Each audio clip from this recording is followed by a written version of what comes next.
So, Paul had spent time with Anna, helping her figure out what was wrong with the ship. And from him asking goofy questions,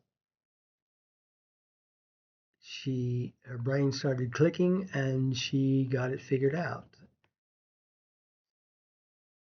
So she's going to explain to him what it was that he said to her that helped it. Essentially, everything you said was a small piece of the whole thing we forgot to consider. We considered each one separately, but forgot to add them all up as a single calculation. Your planet, my dear, is shaping that acceleration curve because of its size. I completely forgot to consider the gravitational curve of the planet's pull on the gravity field of the apex. Then you said something about a gravity field separate from the two suns, which we had already taken into account, except that the field is not just from the two suns, it is also from the planet, which distorts the field in such a way as to create the parabolic tube you see on the screen. Now we have our two precise trajectory points between the two suns and directly to the orbital point of the planet, then to the entry point at entry speed. I have the motion of the crystal city under control, so all we have to do now is to sit back, relax, and let the automatic controls do their stuff. Oh, you are a smart, handsome, sexy man. How would I ever have done this without you? Anna leaned closer to Paul and whispered in his ear, I want you so bad right now, I just wet my pants. Paul tried to hide the flush on his face, but the technoids just busted up laughing, which was exactly what they all needed to break the tension of the ordeal of seeing their supposedly infallible leader lose her cool. At least now they knew she was human.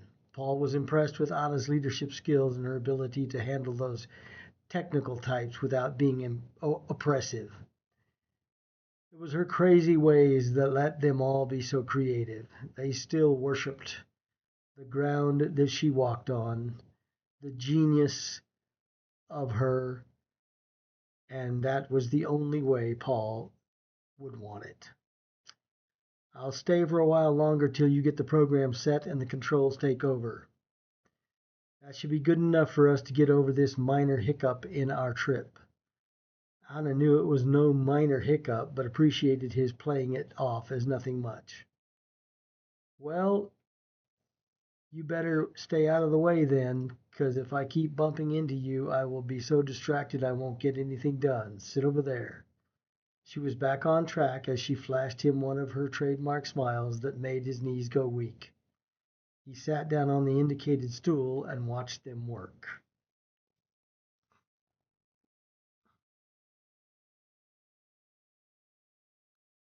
In the hours that followed, Anna deftly guided the city ship directly to the apex of the gravity field, which her ram's horn trajectory had indicated. The city had been twisted and spun in counter-rotational motion to the movement of what she knew to be the particle effect generated by the gravity fields they were passing through. Her frequency modulation emulated a spinning body, which worked quite effectively in keeping the ride smooth and as predictable as could be expected under the circumstances. As they moved toward the two suns,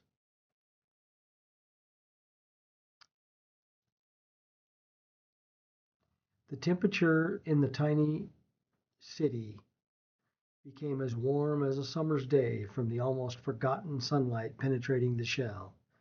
It created a sense of well-being and relaxation far beyond anything Paul had expected from something as simple as sunlight. Once again, the sunlight as an effect.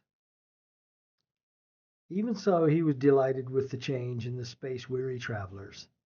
They'd been dealing with the effects of the cold of space travel for so long that a warm summer day was an opportunity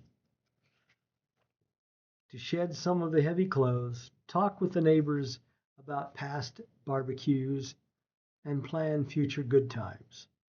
It was just what they needed to get ready for the stress of orbital entry and the trauma of dropping through the atmosphere to the planet's surface. The euphoria remained even when the heat became oppressive and everyone retreated to the core of the city to escape.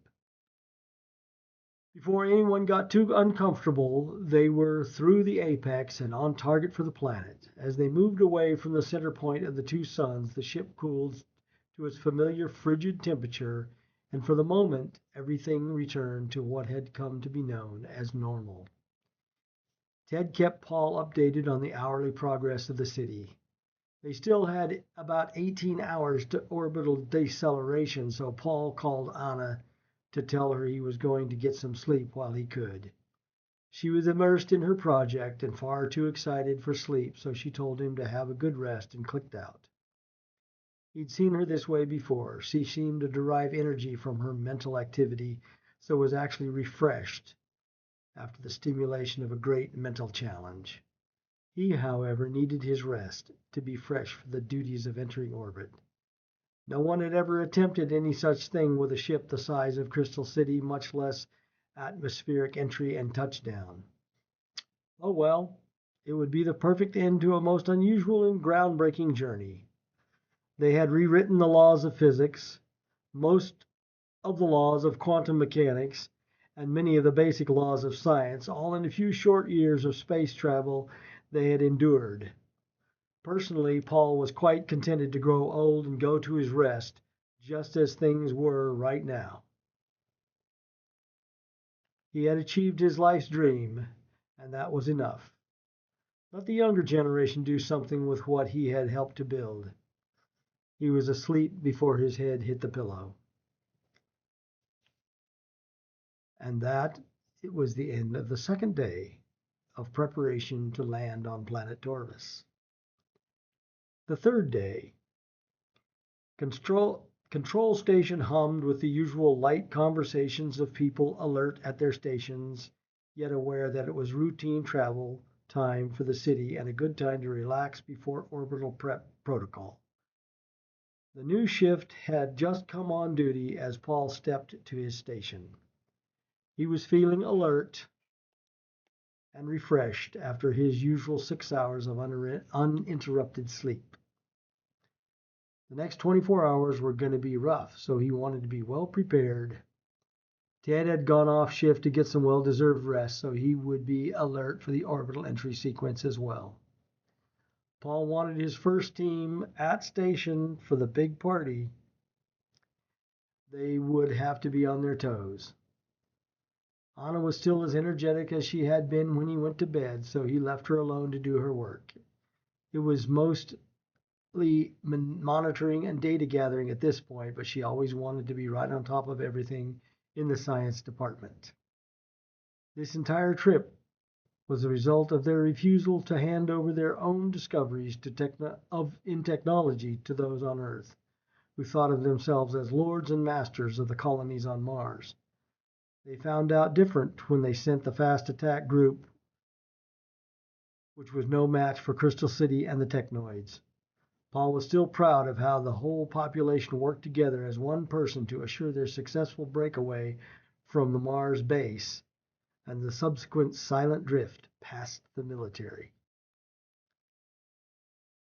Now that Anna had her trajectory parabola completed and double-checked, it was available on control station monitors. An orange circle representing Crystal City was tracking their position in the grid. Paul could see they would be reaching the planet in less time than he had anticipated, but he wanted to let his lead team get as much rest as possible. He gave orders with his second to give them all a wake-up call in another 4 hours. In the meantime, he wanted to do one more walk through the city before locking down for orbit. His first stop was in the infirmary to respond to a message left while he was asleep. Matthew Granger was not a fully accredited doctor, although his experience in battle, then on Mars, made him a better physician than any schooling could have. Even with all the years behind him, he had never seen anything like what he was experiencing since passing between the two suns and heading for the new planet. His infirmary was almost empty of patients. It had never been empty during his 14 years in the Mars colony. The human animal was not meant to live in an environment where the sunlight did not shine. Consequently, all sorts of ills unknown on Earth were commonplace on Mars. Most of them were emotionally or mentally induced because of the environment of the colony and the city where his patients lived. Yet today, when the sun had shone and the temperature had risen, he had seen something he never would have believed if he had not seen it for himself. "Hey, Matt, how are you? What's going on down here? You look like you're almost out of a job." Paul stood in the doorway, surveying the empty beds and the two techs relaxing on the waiting room lounge, playing handheld gaming screens. Matt looked up and smiled. He had liked and respected Paul since the day they first met. "Yeah, looks that way, doesn't it? I wanted you to see this for yourself, Paul. I have no solid, what you might call scientific data on this, but my gut tells me this is no ordinary sunlight we are getting from these two suns. My patients were actually sick. A lot of it was psychosomatic, but the physical part of the sickness was real enough. When we hit that sunlight, they all began talking with each other and even laughing. Then they began feeling better almost immediately. One older gentleman had a slight case of pneumonia, a recurring illness for him, and he was feeling well enough to leave within an hour. And Paul, I swear on my mother's grave, he looked younger when he left here. I told him to come back after we touched down so I can do some scans to check his condition. We had bacterial infections, viruses, colds and flu, stuff like that. We kept them here to protect the populace, but they were almost well, so I let them leave. Now, if you think about it, you'll feel the difference too. Can you feel the energy in your body increasing?" Matt was leaning toward Paul with such an intent look on his face, Paul didn't have the heart to disagree. "Wow, Matt, that is really something. Let's keep an eye on this and see if it holds or if it's just a passing cure brought on by the excitement at the end of our flight. What do you think?" Paul always asked Matt his opinion. It gave the younger man a chance to speak his mind, yet show respect as well. "Okay, Paul, as you say. You look well. Did you get some sleep?" Paul nodded as he stepped onto the walkway, feeling the unusual warmth inside the city. It must be something left over from the trip between the two suns. He was glad Matt was so positive about his job. "I'll check with you after we touch down, Matt." They exchanged smiles before Paul moved on down the walkway to continue his pre-orbit inspection tour.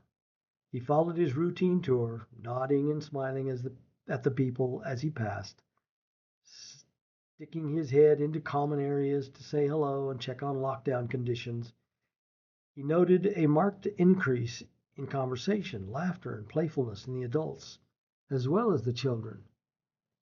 They were usually quiet and somewhat depressed, a result of deep space travel. The news of a new home and sunlight and activity must be more motivational than he had thought it would be. He headed back to Control, feeling confident that this city and his people were ready for orbit and touchdown.